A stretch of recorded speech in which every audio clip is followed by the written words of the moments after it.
मैं कह सकना कि इतिहासिक इलैक्शन होंगे और इस वार 2022 ਦੇ ਵਿੱਚ जो इलैक्शन जो भारतीय जनता पार्टी पंजाब जित के अपनी सरकार बनाएगी। जब कोई कानून लागू नहीं होया ਉਹਦਾ विरोध करना समझ तो बाहर है। ਬੀਜੇਪੀ ਦਾ ਕਿਸਾਨ ਇੰਨਾ ਕੁ ਵਿਰੋਧ ਕਰ ਰਹੀ ਹੈ ਕਿ ਬੀਜੇਪੀ ਦੇ ਕਾਰਜਕਰਤਾਵਾਂ ਨੂੰ ਭਾਰੀ ਪੁਲਿਸ ਸਿਕਿਉਰਿਟੀ ਦੇ ਨਾਲ ਮੀਟਿੰਗਾਂ ਕਰਨੀਆਂ ਪੈਂਦੀਆਂ। जो कुछ भी हालात बने ने इस समय ये केवल तो केवल कांग्रेस सरकार की नलैकी के कारण बने ने। जलंधर वैस्ट हल्के के जिन्नियां इस समय बुराइयां हैं, जितना माड़ा हाल इस समय है पंजाब के इतिहास में और जलंधर वैस्ट के इतिहास में इन्ना कदे भी माड़ा नहीं होया। जिन्हें MLA को पेट्रोल पाने से पैसे नहीं होंगे, अज 50-50 लाख दी गड्डियां कोलों कित्थों आ गई ने। गली गली हर नुक्कड़ के उपर नजायज़ शराब बेची जा रही है। 2017 ਦੇ ਵਿੱਚ ਬੀਜੇਪੀ ਨੇ पूर्व ਮੰਤਰੀ पूर्व ਵਿਧਾਇਕ ਭਗਤ ਚੂਨੀਲਾਲ ਦੇ ਸਪੁੱਤਰ ਮਹਿੰਦਰ ਭਗਤ ਨੂੰ ਮੈਦਾਨ ਦੇ ਵਿੱਚ ਉਤਾਰਿਆ ਔਰ ਮਹਿੰਦਰ ਭਗਤ ਨੂੰ ਮੌਜੂਦਾ ਵਿਧਾਇਕ ਸੁਸ਼ੀਲ ਕੁਮਾਰ ਰਿੰਕੂ ਨੇ 17,000 ਵੋਟ ਤੋਂ ਮਾਤ ਦਿੱਤੀ। ਸਾਡੇ ਨਾਲ ਇਸ ਟਾਈਮ ਮੌਜੂਦਾ ਮਹਿੰਦਰ ਭਗਤ, ਉਹਨਾਂ ਨਾਲ ਗੱਲਬਾਤ ਕਰ ਲੈਂਦੇ ਹਾਂ। ਮਹਿੰਦਰ ਜੀ, ਪਹਿਲਾਂ ਤਾਂ ਦੈਨਿਕ ਸਵੇਰਾ ਤੁਹਾਡਾ ਸਵਾਗਤ। धन्यवाद जी। सब तो पहले पंकज जी मैं तुहाडा धन्यवाद करना कि तुसीं मैनूं अज अपने विचार रखण दा मौका दिता है। धन्यवाद। ਮਹਿੰਦਰ ਜੀ, 2022 ਦੀਆਂ ਚੋਣਾਂ ਨਜ਼ਦੀਕ ਆ ਰਹੀਆਂ, ਬੀਜੇਪੀ ਵੱਲੋਂ ਕੀ ਤਿਆਰੀਆਂ ਕੀਤੀਆਂ ਗਈਆਂ ਨੇ? ਅਸੀਂ ਸਾਰੇ ਜਾਣਦੇ ਹਾਂ ਕਿ ਹਰ 5 ਸਾਲ ਬਾਅਦ ਇਲੈਕਸ਼ਨ ਹੁੰਦੇ ਹਨ ਔਰ ਇਸ ਵਾਰ ਵੀ ਜੋ ਪਿੱਛੇ 2017 'ਚ ਇਲੈਕਸ਼ਨ ਹੋਏ ਹੋਣ ਉਹਦੇ ਬਾਅਦ 2022 'ਚ ਇਲੈਕਸ਼ਨ ਹੋਣ ਜਾ ਰਹੇ ਹਨ ਔਰ ਸਾਰੀਆਂ ਹੀ ਪਾਰਟੀਆਂ ਰਾਜਨੀਤਿਕ ਸੁਭਾਵਿਕ ਹੈ ਕਿ ਹਰ ਪਾर्टी अपना अपना इंतजाम और तैयारी कर रही है। इस तरह ही भारतीय जनता पार्टी एक दुनिया की सब तो वड्डी पार्टी है और वो अपने इलैक्शन की तैयारी बखूबी कर रही है। और पंजाब दे विच जो साडा स्तर है, इस बार असी इलैक्शन अपना अकेले लड़न जा रहे हैं और कार्यकर्ता दे विच बहुत ही जोश है और ये इलैक्शन जो होंगे मैं कह सकना कि इतिहासिक इलैक्शन होंगे और इस वार 2022 ਦੇ ਵਿੱਚ जो इलैक्शन जो भारतीय जनता पार्टी पंजाब जित के अपनी सरकार बनाएगी, इन्ना मैनूं पूरा यकीन है। ਤੁਸੀਂ ਕਹਿੰਦੇ ਇਤਿਹਾਸਿਕ ਇਲੈਕਸ਼ਨ ਹੋਣਗੇ, ਮਗਰ ਬੀਜੇਪੀ ਦਾ ਹਰ ਪਾਸੇ ਕਿਸਾਨ ਵਿਰੋਧ ਕਰਨ ਦਾ ਪਿਆ ਹੋਇਆ, ਫਿਰ ਤੁਸੀਂ ਕਿੱਦਾਂ ਕਹਿੰਦੇ ਇਤਿਹਾਸਿਕ ਹੋਣਗੇ? देखो, सब तो पहले तो मैं कहना चाहांगा कि जो किसान वीर ने वो साडे अपने साथी ने, साडे पंजाब दे वासी ने और साडे भरा ने, वो कोई अलग नहीं साडे तों। और इस तरह ही जो सरकार होंदी केंद्र की सरकार, वो समय समय सिर हर तरीके दे नाल समाज दे और जनता के विकास लई तरक्की लई कानून बनाती है और लगातार बनते आए हैं। और ये जो किसानों वास्ते कानून बनाए गए हैं जिहड़े कि ये लागू नहीं होए, कानून बने, किसानों ने उन्होंने विरोध किया और भारतीय जनता पार्टी ने सुप्रीम कोर्ट के आर्डर के अनुसार कानून जो है 2 साल वास्ते पेंडिंग पाते हैं, लागू नहीं होए। जब कोई कानून लागू नहीं होया उसका विरोध करना समझ तो बाहर है। इसका मतलब कि जो विरोध हो रहा है ये राजनीतिक साजिश के तहत हो रहा है। ये केवल तो केवल भारतीय जनता पार्टी को दबाने की कोशिश की जा रही है। भारतीय जनता पार्टी के कार्यकर्ता डिस्कस करने की कोशिश की जा रही है।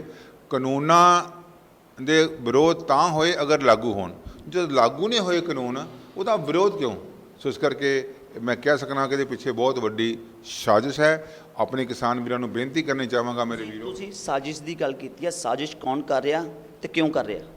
देखो ये तो साफ नज़र आ रहा है कि पंजाब दे विच जो है जो पुलिस जो पंजाब सरकार दे विच जो कांग्रेस राज है, अगर कांग्रेस मूक बन के जो विरोध करते हैं जां जो मतलब कि लोगों के उपर परेशान करते हैं और बीजेपी के नेतावां के उपर हमला करते हैं और कांग्रेस की सरकार की उत्थे पुलिस खड़ी रहती है, इस तो साफ जाहिर है कि वो कांग्रेस का सारा किया कराया काम है। कांग्रेस ये पूरी तरह इनवॉल्व है। क्यों इनवॉल्व है? कांग्रेस को पता है कि अगर पंजाब के कोई उन्होंने मात दे सकता है केवल तो केवल भारतीय जनता पार्टी दे सकती है। और वो अपने डर के कारण कांग्रेस पार्टी जो है कैप्टन सरकार वो पुलिस राही और कुछ अपने खुद के वर्करां किसानों के रूप में भेज के जो बीजेपी का विरोध करा रही है।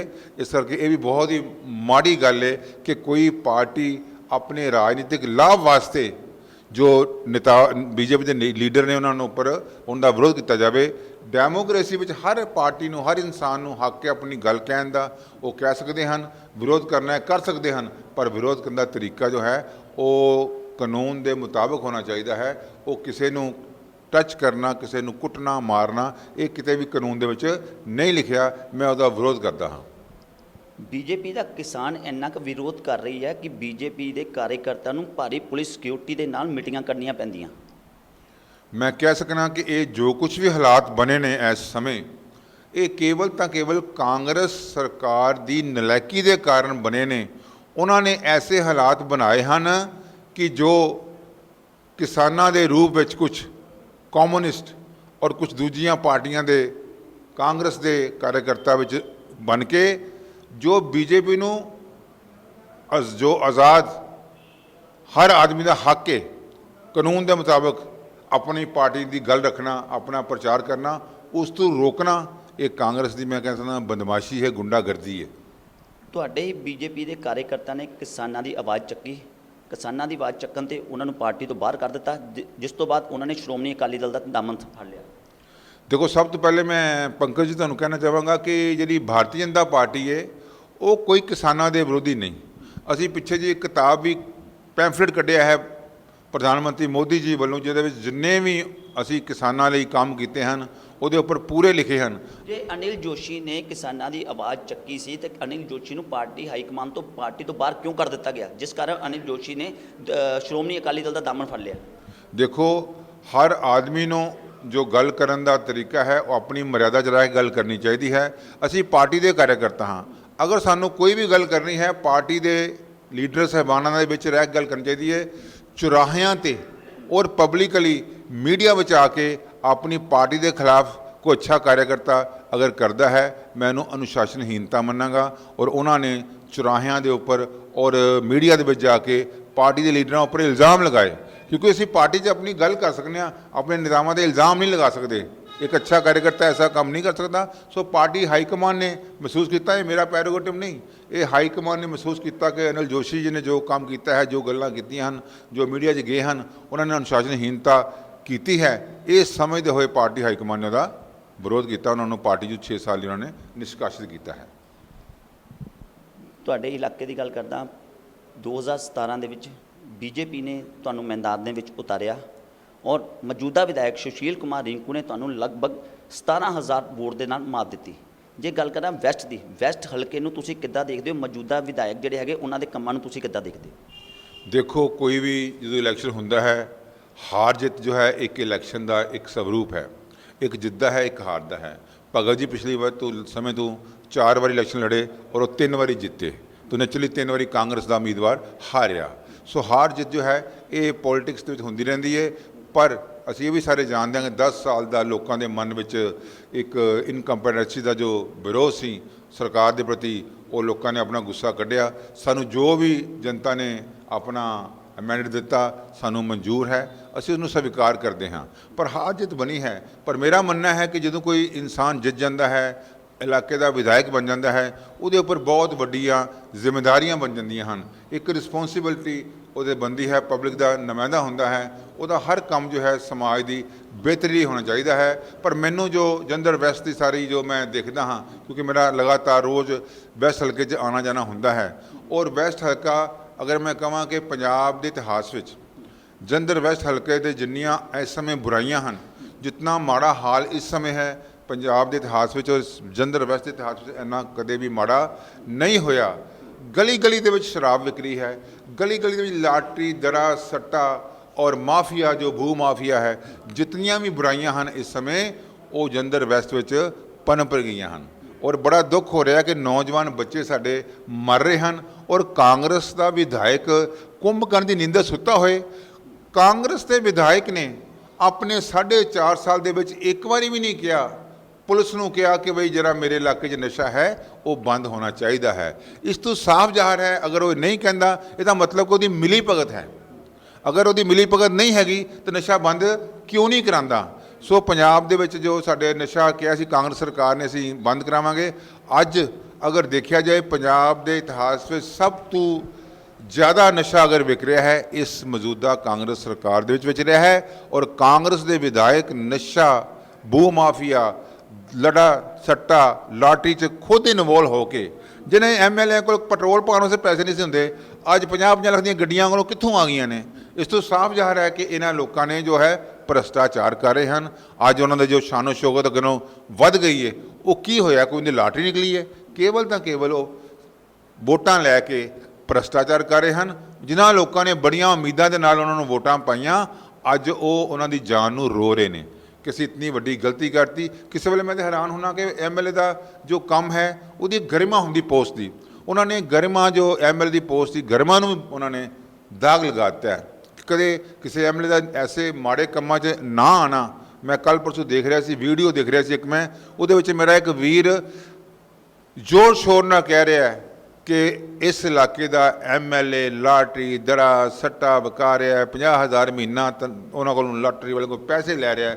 ਮੈਨੂੰ ਸੁਣ ਕੇ ਬੜੀ ਸ਼ਰਮ ਆ ਰਹੀ ਸੀ ਕਿ ਇੱਕ ਵਿਧਾਇਕ ਦਾ ਕੰਮ ਉਹਦੇ ਉੱਪਰ ਇੱਦਾਂ ਦੇ ਇਲਜ਼ਾਮ ਲੱਗਣਾ, ਔਰ ਉਹਦੇ ਖਿਲਾਫ ਐਮਐਲਏ ਨੇ ਜਰਾ ਜਿਹਾ ਵੀ ਵਿਰੋਧ ਨਹੀਂ ਕੀਤਾ, ਕਿਤੇ ਆਪਣਾ ਪਬਲਿਕਲੀ ਬਿਆਨ ਨਹੀਂ ਦਿੱਤੇ ਕਿ ਜੋ ਇਹ ਬੰਦਾ ਕਹਿ ਰਿਹਾ ਹੈ ਇਹ ਗਲਤ ਕਹਿ ਰਿਹਾ ਹੈ। ਇਹਦਾ ਮਤਲਬ ਹੋਇਆ ਕਿ ਹੀ ਐਕਸੈਪਟਡ, ਉਸ ਇਨਸਾਨ ਨੇ ਜੋ ਕੁਝ ਕੀਤਾ ਉਹ ਉਹਨੇ ਮੰਨ ਲਿਆ। ਸੋ ਇਸ ਕਰਕੇ ਅਗਰ ਇੱਦਾਂ ਦੇ ਕੰਮ ਕੋਈ ਅਗਰ ਐਮਐਲਏ ਕਰਦਾ ਹੈ, ਮੈਂ ਕਹਿ ਸਕਦਾ ਇਸ ਤੋਂ ਜ਼ਿਆਦਾ ਸ਼ਰਮਨਾਕ ਉਹ ਗੱਲ ਹੋਰ ਕੋਈ ਨਹੀਂ ਹੋ ਸਕਦੀ। ਅਸੀਂ ਐਮਐਲਏ ਬਣਨ ਦੇ ਬਾਅਦ ਇੱਕ ਸਾਡੀ ਪਬਲਿਕ ਲਾਈਫ ਸ਼ੁਰੂ ਹੁੰਦੀ ਹੈ। ਸਾਡੀ ਪਬਲਿਕ ਲਾਈਫ ਹਮੇਸ਼ਾ ਸਾਫ਼ ਸੁਥਰੀ ਹੋਣੀ ਚਾਹੀਦੀ ਹੈ। ਮੈਂ ਮਹਿਸੂਸ ਕਰਦਾ ਕਿ ਜੋ ਇਸ ਸਮੇਂ ਹੋ ਰਿਹਾ ਹੈ ਵਿਕਾਸ ਕੀ, ਅਗਰ ਕੋਈ ਸ਼ਹਿਰ ਦੇ ਵਿੱਚ ਮਾੜਾ ਮੋਟਾ ਵਿਕਾਸ ਹੋ ਰਿਹਾ ਹੈ, ਉਹ ਸਾਡੇ ਪ੍ਰਧਾਨ ਮੰਤਰੀ ਨਰਿੰਦਰ ਭਾਈ ਮੋਦੀ ਜੀ ਦੀ ਸਮਾਰਟ ਸਿਟੀ ਦੇ ਕਾਰਨ ਜੋ ਪੈਸਾ ਆਇਆ ਹੈ, ਜੋ ਇਹਨਾਂ ਦੇ ਕੋਲ ਪਿਆ ਹੈ, ਜਿਸ ਦਾ ਇਹ ਭਰਪੂਰ ਮਿਸਯੂਜ਼ ਕਰ ਰਹੇ ਹਨ। ਘਟੀਆ ਸੜਕਾਂ ਬਣਾ ਰਹੇ ਹਨ, ਘਟੀਆ ਸਾਰਾ ਵਿਕਾਸ ਦੇ ਕੰਮ ਕਰ ਰਹੇ ਹਨ। ਜਿਨ੍ਹਾਂ ਕੰਮਾਂ ਦੇ ਉੱਪਰ ਲਗਾਉਣਾ ਚਾਹੀਦਾ ਹੈ, ਮੈਂ ਇੱਕ ਵਾਰੀ ਫਿਰ ਦੈਨਿਕ ਸਵੇਰਾ ਰਾਹੀਂ ਪੰਕਜ ਜੀ ਇਹ ਮੰਗ ਕਰਦਾ ਹਾਂ ਕਿ ਸਮਾਰਟ ਸਿਟੀ ਦਾ ਪੈਸਾ ਆਇਆ ਸੀ ਕਿ ਇਲਾਕੇ ਨੂੰ ਸਮਾਰਟ ਬਣਾਉਣ ਵਾਸਤੇ ਇੱਕ ਨਵਾਂ ਪ੍ਰੋਜੈਕਟ ਲੱਗੇ, ਔਰ ਸਾਰੇ ਸ਼ਹਿਰ ਦਾ ਜੋ ਕੂੜਾ ਹੈ, ਡੰਪ ਹੈ, ਜਲੰਧਰ ਵੈਸਟ ਦੇ ਵਿੱਚ ਇਕੱਠਾ ਹੋ ਕੇ ਜੋ ਵਰਿਆਣਾ ਡੰਪ ਬਣਿਆ ਹੈ ਉੱਥੇ ਆਉਂਦਾ ਹੈ। ਇਹ ਵੈਸਟ ਹਲਕੇ ਦੇ ਉੱਪਰ ਇੱਕ ਬਹੁਤ ਹੀ ਬਦਨੁਮਾ ਦਾਗ ਹੈ।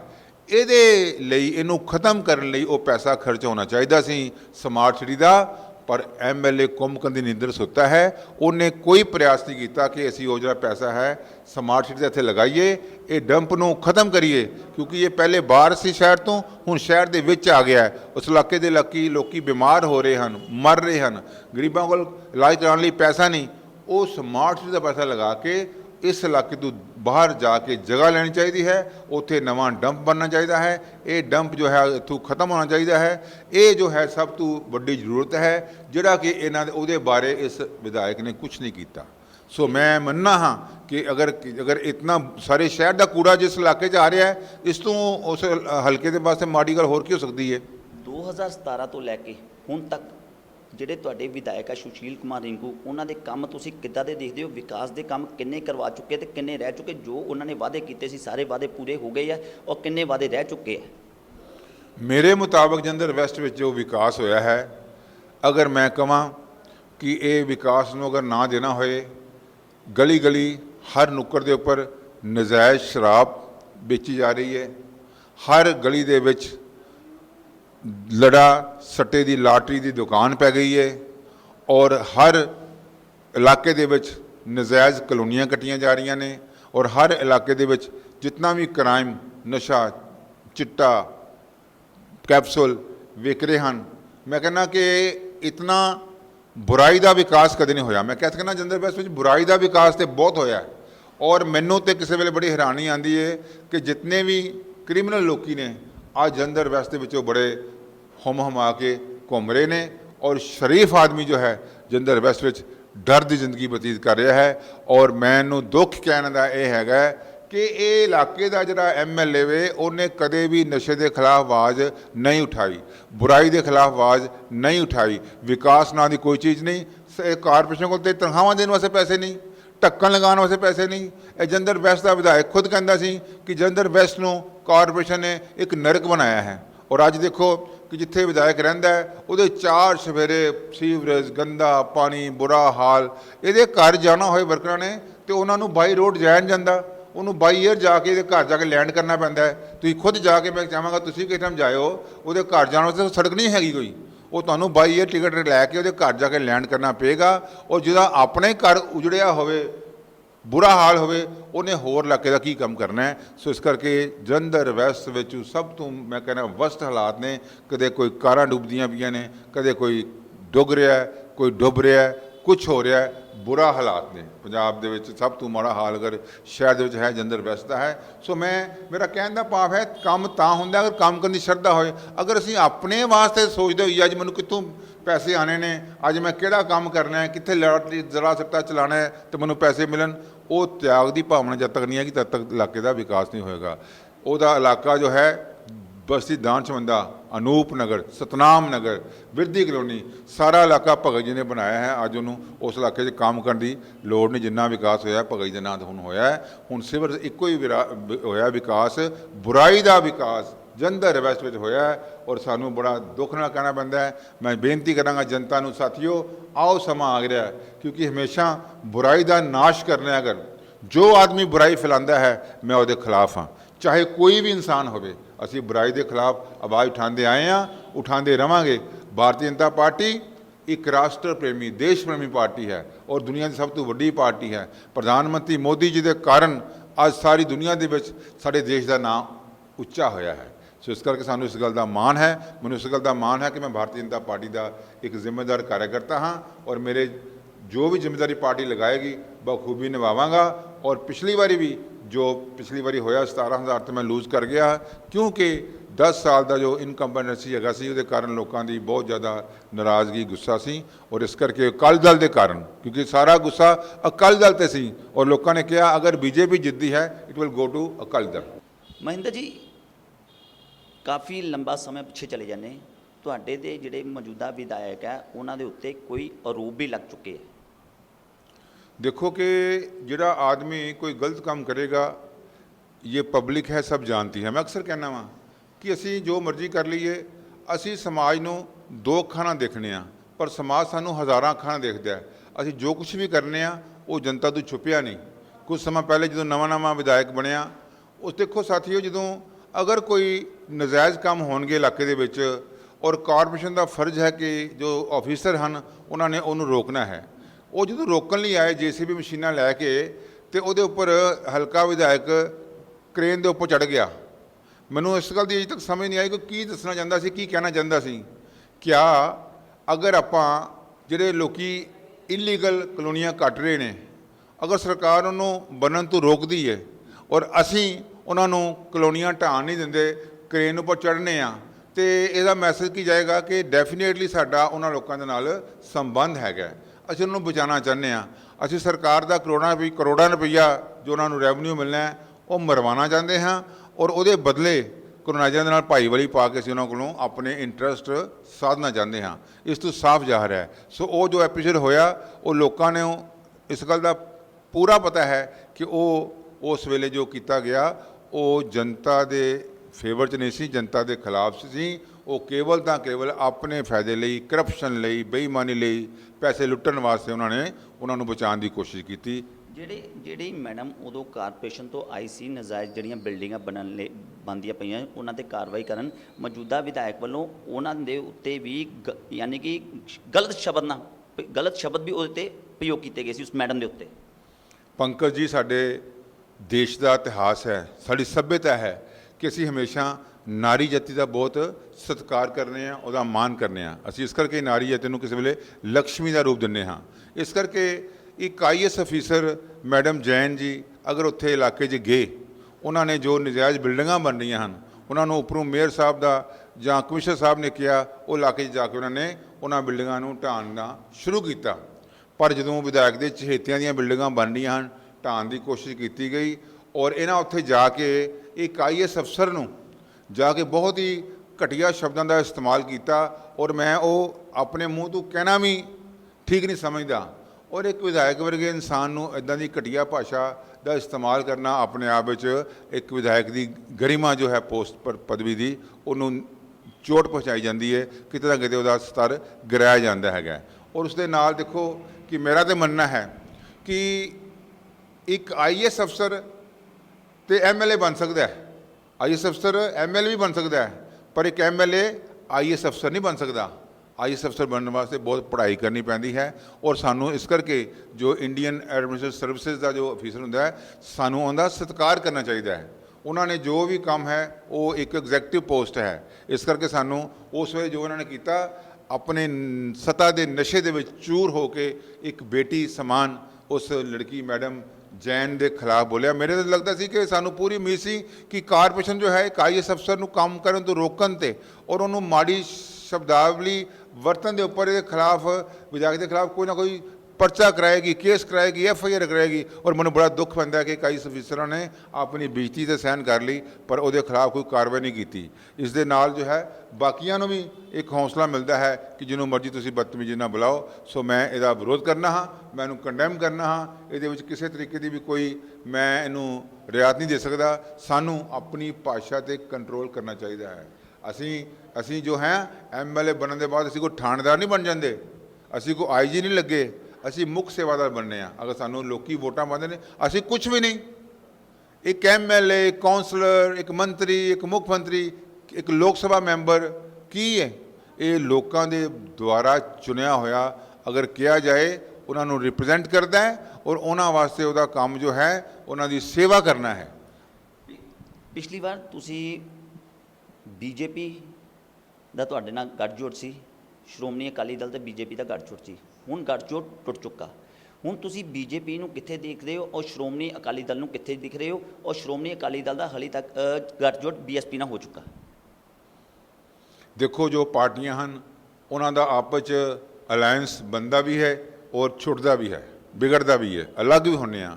ਇਹ ਰਾਜਨੀਤਿਕ ਪਾਰਟੀਆਂ ਕਈ ਵਾਰੀ ਕਿਸੇ ਨਾਲ ਸਮਝੌਤੇ ਕਰਦੀਆਂ ਵੀ ਹਨ ਔਰ ਅਲੱਗ ਵੀ ਹੁੰਦੀਆਂ ਹਨ। ਇਹ ਕੋਈ ਨਵੀਂ ਗੱਲ ਨਹੀਂ ਹੋਈ। ਪਹਿਲਾਂ ਸਾਡਾ ਬੀਜੇਪੀ ਦਾ ਔਰ ਅਕਾਲੀ ਦਲ ਦਾ ਸਮਝੌਤਾ ਹੋਇਆ, ਅੱਜ ਅਸੀਂ ਅਲੱਗ ਹੋ ਗਏ ਹਾਂ। ਕੁਝ ਵਿਚਾਰਧਾਰਾ, ਕੁਝ ਕਾਰਨਾਂ ਦੇ ਕਾਰਨ ਆਪਸ ਸਾਡਾ ਤਾਲਮੇਲ ਨਹੀਂ ਹੋਇਆ। ਸੋ ਇਹਦੇ ਨਾਲ ਸਾਨੂੰ ਕੋਈ ਬੀਜੇਪੀ ਨੂੰ ਕੋਈ ਫਰਕ ਨਹੀਂ ਪੈਣ ਵਾਲਾ। ਬੀਜੇਪੀ ਨੂੰ ਮੇਰਾ ਮੰਨਣਾ ਹੈ ਕਿ ਬਹੁਤ ਜ਼ਿਆਦਾ ਭਲਾ ਹੋਏਗਾ, ਬਹੁਤ ਜ਼ਿਆਦਾ ਫਾਇਦਾ ਹੋਏਗਾ, ਬਹੁਤ ਜ਼ਿਆਦਾ ਲੋਕੀ ਸਾਡੇ ਨਾਲ ਜੁੜਨਗੇ ਜਿਹੜੇ ਕਿ ਸਾਡੇ ਅਕਾਲੀ ਦਲ ਦੇ ਅਲਾਇੰਸ ਦੇ ਨਾਲ ਸਾਨੂੰ ਵੋਟਾਂ ਨਹੀਂ ਸੀ ਪਾਉਂਦੇ, ਅੱਜ ਉਹ ਵੀ ਸਾਨੂੰ ਵੋਟਾਂ ਪਾਉਣਗੇ। ਕਿਉਂਕਿ ਬੀਜੇਪੀ ਨੇ ਹਮੇਸ਼ਾ ਹੀ ਰਾਸ਼ਟਰ ਹਿੱਤ ਦੀ ਗੱਲ ਕੀਤੀ ਹੈ ਔਰ ਦੇਸ਼ ਸੇਵਾ ਦੀ ਕੰਮ ਕੀਤੀ ਹੈ। ਇਸ ਕਰਕੇ ਸਾਨੂੰ ਲੋਕੀ ਜੋ ਹਨ ਇਸ ਵੇਲੇ ਸਾਡੇ ਨਾਲ ਖੜੇ ਹੋਰ ਹੋਣਗੇ ਔਰ ਸਾਨੂੰ ਪਹਿਲੇ ਨਾਲੋਂ ਜ਼ਿਆਦਾ ਵੋਟਾਂ ਐਤਕੀ ਮਿਲਣਗੀਆਂ ਔਰ ਸਾਨੂੰ ਅਕਾਲੀ ਦਲ ਦੇ ਨਾਲੋਂ ਅਲੱਗ ਹੋਣ ਦਾ ਕੋਈ ਨੁਕਸਾਨ ਨਹੀਂ ਹੋਏਗਾ, ਫਾਇਦਾ ਹੋਏਗਾ। ਇਹ ਮੇਰਾ ਪੂਰਾ ਮੰਨਣਾ ਹੈ।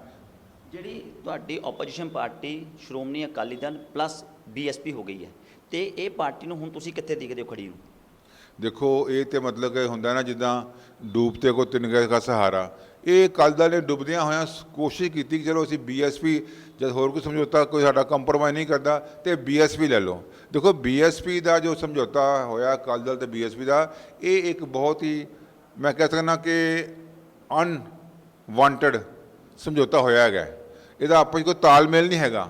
ਜਿਹੜੀ ਅਕਾਲੀ ਦਲ ਹਮੇਸ਼ਾ ਐਸੀ ਦੀ ਵਿਰੋਧੀ ਰਹੀ ਹੈਗੀ ਏ, ਉਹ ਅੱਜ ਮਤਲਬ ਉਹਦੇ ਨਾਲ ਮਿਲ ਕੇ ਉਹਦਾ ਭਲਾ ਨਹੀਂ ਕਰ ਸਕਦੀ। ਔਰ ਇਸ ਸਮਝੌਤੇ ਦੇ ਨਾਲ ਬੀਐਸਪੀ ਨੂੰ ਕਿਤੇ ਵੀ ਕੋਈ ਫਾਇਦਾ ਹੋਣ ਵਾਲਾ ਨਹੀਂ। ਔਰ ਇਹਦਾ ਜੋ ਵੀ ਹੋਏਗਾ, ਮੈਂ ਕਹਿ ਸਕਦਾ ਕਿ ਸਾਨੂੰ ਬੀਜੇਪੀ ਨੂੰ ਫਾਇਦਾ ਹੋਏਗਾ, ਬੀਐਸਪੀ ਨੂੰ ਫਾਇਦਾ ਹੋਣ ਵਾਲਾ ਨਹੀਂ ਹੈਗਾ ਅਕਾਲੀ ਦਲ ਬੀਐਸਪੀ ਦਾ ਸਮਝੌਤਾ ਹੋਣ ਦੇ ਨਾਲ। ਔਰ ਸਾਨੂੰ ਜੋ ਪੂਰਾ ਸਾਡੇ ਨਾਲ ਸਾਨੂੰ ਫਾਇਦਾ ਹੋਇਆ ਹੈ, ਸਾਨੂੰ ਕੋਈ ਨੁਕਸਾਨ ਨਹੀਂ ਹੋਇਆ। ਸਾਡੀ ਪਾਰਟੀ ਇੱਕ ਦੇਸ਼ ਪ੍ਰੇਮੀ ਪਾਰਟੀ ਹੈ, ਉਹ ਦੁਨੀਆ ਦੀ ਸਭ ਤੋਂ ਵੱਡੀ ਪਾਰਟੀ ਹੈ, ਸਾਡੀ ਕੈਡਰ ਬੇਸ ਪਾਰਟੀ ਹੈ। ਅਗਰ ਬੀਜੇਪੀ ਇਸ ਵਾਰ ਤੁਹਾਨੂੰ ਮੈਦਾਨ ਦੇ ਵਿੱਚ ਦੁਬਾਰਾ ਉਤਾਰਦੀ ਹੈ, ਕਿਹੜੇ ਮੁੱਦੇ ਲੈ ਕੇ ਤੁਸੀਂ ਜਨਤਾ ਦੇ ਵਿੱਚ ਜਾਓਗੇ? ਕਿਉਂਕਿ ਪਿਛਲੀ ਵਾਰ ਜਦੋਂ ਤੁਸੀਂ ਹਾਰੇ 17,000 ਵੋਟ ਨਾਲ ਹਾਰੇ, ਉਦੋਂ ਤੁਹਾਡਾ ਗੱਠਜੋੜ ਵੀ ਸੀ। ਹੁਣ ਤੱਕ ਜਿਹੜੀ ਬੀਜੇਪੀ ਹੈ ਇਕੱਲੀ ਰਹਿ ਗਈ ਹੈ। ਸਭ ਤੋਂ ਪਹਿਲੇ ਜੋ ਮੈਂ ਗੱਲ ਕੀਤੀ ਹੈ ਕਿ ਹੁਣ ਇਕੱਲਿਆਂ ਲੜਨ ਦੇ ਨਾਲ ਸਾਡੀ ਜਿਹੜੀ ਵੋਟ ਸਾਨੂੰ ਅਕਾਲੀ ਦਲ ਦੇ ਨਾਲ ਸਮਝੌਤਾ ਹੋਣ ਦੇ ਕਾਰਨ ਨਹੀਂ ਸੀ ਪਈ, ਉਹ ਸਾਨੂੰ ਹੁਣ ਪਵੇਗੀ, ਭਾਰੀ ਸੰਖਿਆ 'ਚ ਪਵੇਗੀ। ਦਾ ਮਤਲਬ ਸਾਨੂੰ ਅਕਾਲੀ ਦਲ ਗੱਠਜੋੜ ਟੁੱਟਣ ਦਾ ਕੋਈ ਨੁਕਸਾਨ ਨਹੀਂ, ਫਾਇਦਾ ਹੋਏਗਾ। ਇੱਕ ਤਾਂ ਇਹ ਗੱਲ।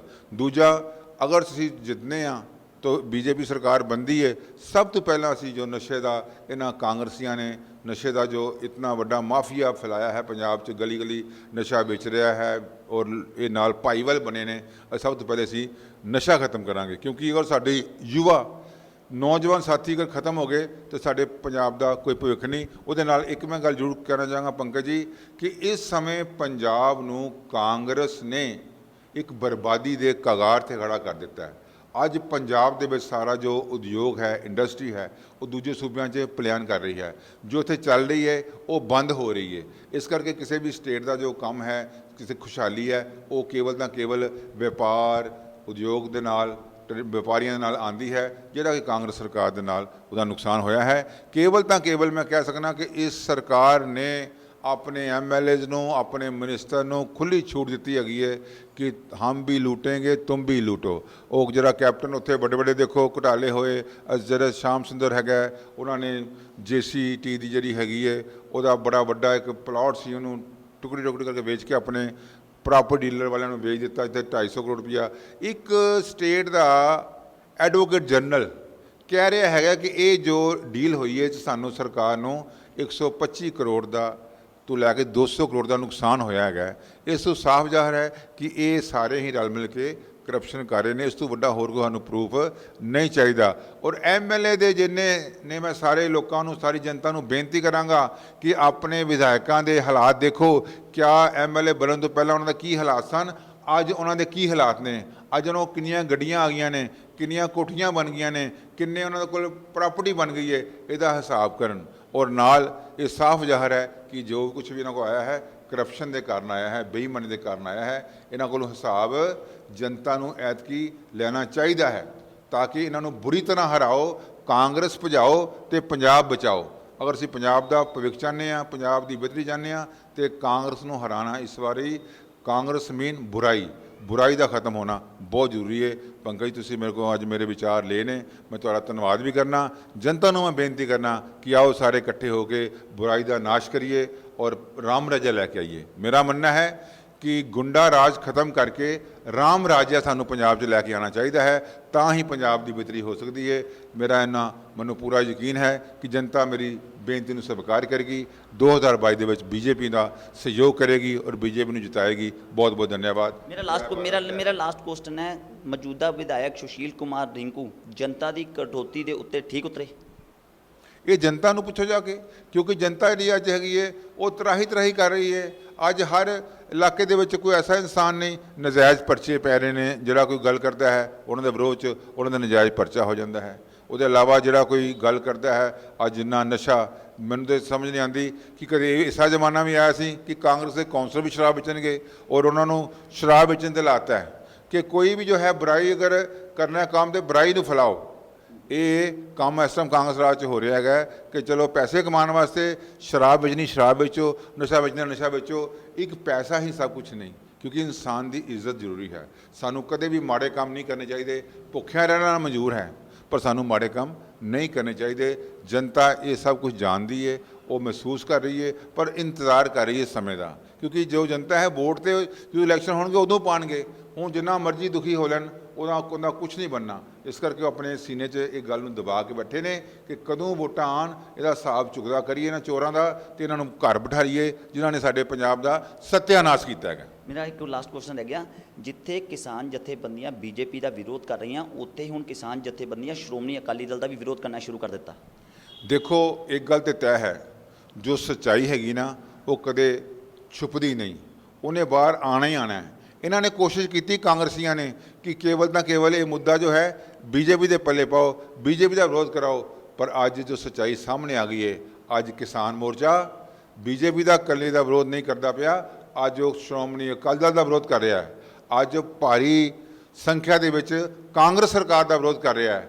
ਅੱਜ ਉਹ ਭਾਰੀ ਸੰਖਿਆ ਦੇ ਵਿੱਚ ਆਪ ਦਾ ਵਿਰੋਧ ਕਰ ਰਿਹਾ ਹੈ। ਅੱਜ ਕਿਸਾਨ ਜੋ ਮੋਰਚਾ ਹੈ ਉਹ ਸਾਰੀਆਂ ਪਾਰਟੀਆਂ ਦਾ ਵਿਰੋਧ ਕਰ ਰਿਹਾ ਹੈ, ਕਿਉਂਕਿ ਸੱਚਾਈ ਸਾਹਮਣੇ ਆ ਗਈ। ਉਹਨੂੰ ਪਤਾ ਹੈ ਕਿ BJP ਦਾ ਇੰਨਾ ਕਸੂਰ ਨਹੀਂ ਜਿੰਨਾ ਕਿ ਬਾਕੀ ਪਾਰਟੀਆਂ ਦਾ ਕਸੂਰ ਹੈ। ਉਹਨਾਂ ਨੇ ਵਰਗਲਾਇਆ, ਕਿਸਾਨਾਂ ਨੂੰ ਵਰਗਲਾਇਆ। ਉਹਨਾਂ ਨੂੰ ਹੁਣ ਪਤਾ ਲੱਗ ਗਿਆ ਕਿ ਇੰਨਾ ਕਸੂਰ BJP ਦਾ ਨਹੀਂ ਹੈਗਾ ਜਿੰਨਾ ਬਾਕੀ ਪਾਰਟੀਆਂ ਦਾ ਹੈ। ਇਸ ਕਰਕੇ ਬਾਕੀ ਪਾਰਟੀਆਂ ਦਾ ਵਿਰੋਧ ਹੋ ਰਿਹਾ ਹੈ। ਸੋ ਇਸ ਕਰਕੇ, ਪਰ ਮੇਰਾ ਫਿਰ ਇੱਕ ਵਾਰੀ ਆਖਰ ਤੇ ਕਹਿਣਾ ਚਾਹਾਂਗਾ, ਮੈਂ ਇੱਕ ਵਾਰੀ ਫਿਰ ਆਪਣੇ ਕਿਸਾਨ ਵੀਰਾਂ ਨੂੰ ਬੇਨਤੀ ਕਰਾਂਗਾ, ਹੱਥ ਜੋੜ ਕੇ, ਮੇਰੇ ਵੀਰੋ, ਜਦ ਕਾਨੂੰਨ ਲਾਗੂ ਹੀ ਨਹੀਂ ਹੋਏ ਤੇ ਫਿਰ ਝਗੜਾ ਕਾਹਦਾ, ਫਿਰ ਵਿਰੋਧ ਕਾਹਦਾ। ਅਗਰ ਅਸੀਂ ਪੰਜਾਬ ਦੇ ਵਿੱਚ ਗੰਨੇ ਦੇ ਰੇਟਾਂ ਦੀ ਸਮੱਸਿਆ ਨੂੰ ਲੈ ਕੇ ਹੜਤਾਲ ਕਰ ਸਕਦੇ ਹਾਂ, ਰਸਤੇ ਰੋਕ ਸਕਦੇ ਹਾਂ ਔਰ ਇਸ ਬੈਠ ਕੇ ਸਰਕਾਰ ਦੇ ਨਾਲ ਗਿਵ ਐਂਡ ਟੇਕਸ ਦੇ ਨਾਲ ਕੰਪਰੋਮਾਈਜ਼ ਕਰ ਸਕਦੇ ਹਾਂ, ਤੇ ਮੇਰੇ ਵੀਰੋ, ਕਿਸਾਨਾਂ ਦੇ ਜੋ ਕਾਨੂੰਨ ਬਣੇ ਨੇ ਉਹਨਾਂ ਦੇ ਉੱਪਰ ਅਸੀਂ ਸਰਕਾਰ ਨਾਲ ਬੈਠ ਕੇ ਗਿਵ ਐਂਡ ਟੇਕਸ ਕਰਕੇ ਫੈਸਲਾ ਕਿਉਂ ਨਹੀਂ ਕਰ ਸਕਦੇ। ਆਓ ਪੰਜਾਬ ਦੇ ਭਵਿੱਖ ਲਈ ਇੱਕ ਅੱਛੀ ਸੋਚ ਲੈ ਕੇ ਆਪਾਂ ਸਰਕਾਰ ਨਾਲ ਗੱਲ ਕਰੀਏ ਔਰ ਜੋ